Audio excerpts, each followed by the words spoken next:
आपण ही दृश्य बघतोय, राज ठाकरे काही वेळापूर्वी ईडीच्या कार्यालयामध्ये गेलेले आहेत आणि ही दृश्य आपण बघतोय, बाजूलाच त्यांच्या परिवाराला सुद्धा थांबण्यासाठी व्यवस्था करण्यात आलेली आहे। त्यांच्यासोबत त्यांचं संपूर्ण कुटुंब आहे। याच पार्श्वभूमीवर आपण बघतोय सुरक्षा व्यवस्था सुद्धा कडक तैनात करण्यात आलेली आहे। थेट जाऊयात ईडीच्या कार्यालयाबाहेर, आपले प्रतिनिधी विवेक कुलकर्णी आपल्या सोबत आहेत। विवेक, काय परिस्थिती आहे सध्याची?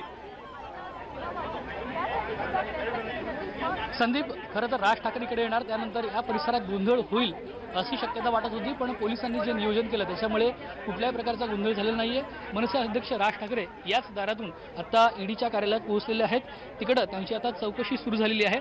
त्यांची जी लँड क्रुझर गाडी आली त्यात त्यांच्यासोबत त्यांचे स्वीय सहाय्यक मनोज हाटे हेच होते, बाकी मनसेचे कुठलेही नेते नव्हते। त्या सगळ्या नेत्यांना बाहेरच्या बाजूला जे बॅरिकेड्स लावले आहेत त्या ठिकाणी थांबवण्यात आलं। राज ठाकरे यांचा जो परिवार आहे त्यांना देखील याच ठिकाणी थांबवण्यात आलं आणि त्यांची चौकशी आता करण्यात येत आहे।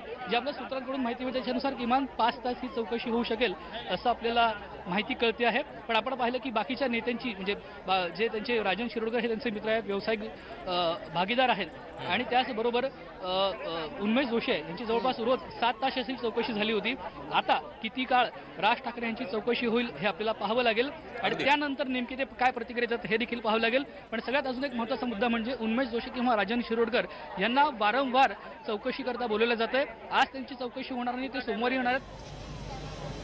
अगदी विवेक, आपल्या सोबत सागर कुलकर्णी सुद्धा थेट ईडीच्या कार्यालयाबाहेर आहेत। सागर, काय परिस्थिती आहे आणि राज ठाकरेंसोबत कोण कोण आहे, त्यांच्या परिवारातलं कोण कोण आहे आणि त्यांची व्यवस्था कुठं करण्यात आली, ते कुठं थांबलेत सध्या? जबरदस्त झालं, मी लाईव्ह बघितलं, मी टीव्हीवर बघितलं। सागर, माझा आवाज पोहोचतोय? सागर पर्यंत आपला संपर्क होत नाहीये आपला। आपण संदीप पाहतोय बरोबर 11:30 वाजता या ठिकाणी राज ठाकरे दाखल झाले। थेट जाऊया विवेक कुलकर्णी यांच्याकडे। विवेक, आताच आपण ऐकलं तर जवळपास 4 ते 4.5 तास ही चौकशी होऊ शकते असं म्हटलं जात आहे। उन्मेष जोशी यांची 7 तास चौकशी झालेली होती, काय माहिती या संदर्भात? अशाच पद्धतीने साधारणतः राज ठाकरे यांची देखील चौकशी होईल।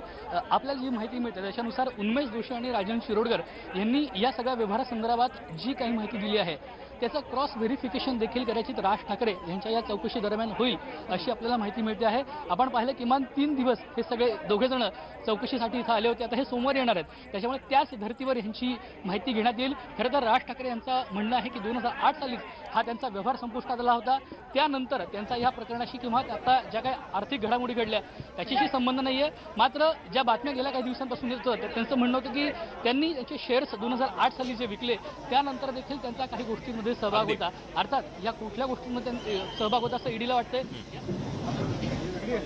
अगदी आपण